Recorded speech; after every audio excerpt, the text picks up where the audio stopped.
Studio Rajgir. पीछा छोड़ देना रे हिया जादो जी के माल, जिद्दी करा मेरे छौड़ा पूरा हो जीतौ हाल।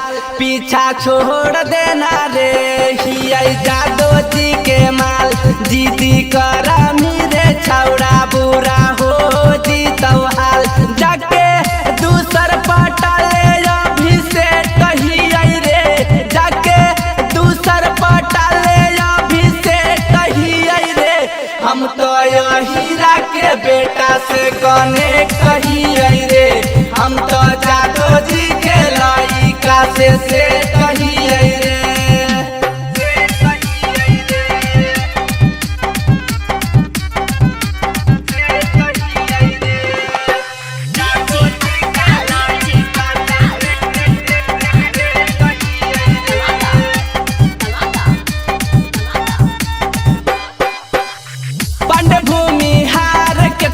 कैल गए हमर पीछा पूरा कर लिए हम तो जादव जी के इच्छा। पंड भूमि हार कितनो कैल गए हमर पीछा पूरा कर लिए हम तो हीरे के इच्छा।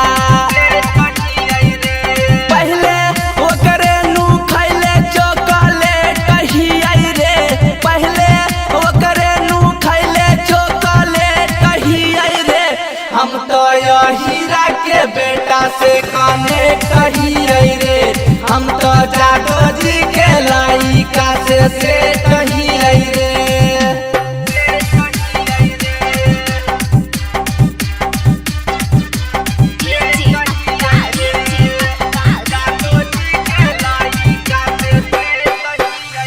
कबो ना रहले उता के करो से डर के,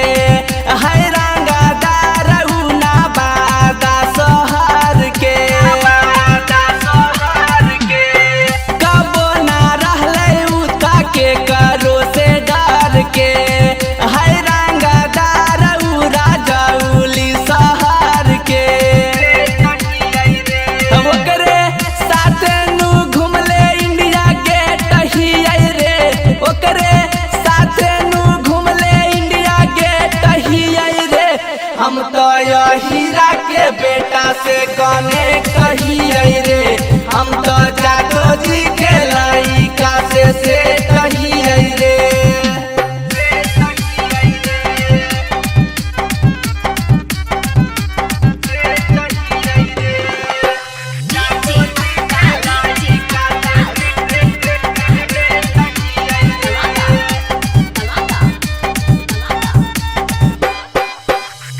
अनुपम बेदरादी के भाई हसुदामा, कुंदन रोहित ढेरा कर नहीं डरामा।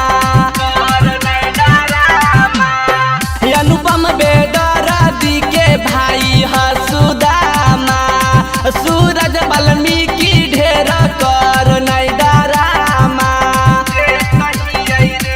हम तो प्रदीप परदेसी के परमानेंट हम तो प्रदीप से कैले एग्रीमेंट कहिए रे, हम तो हीरा के बेटा से कने कहिए रे, हम तो जादो जी के लइका से कहिए रे, हम तो जादो जी के लइका से कहिए रे।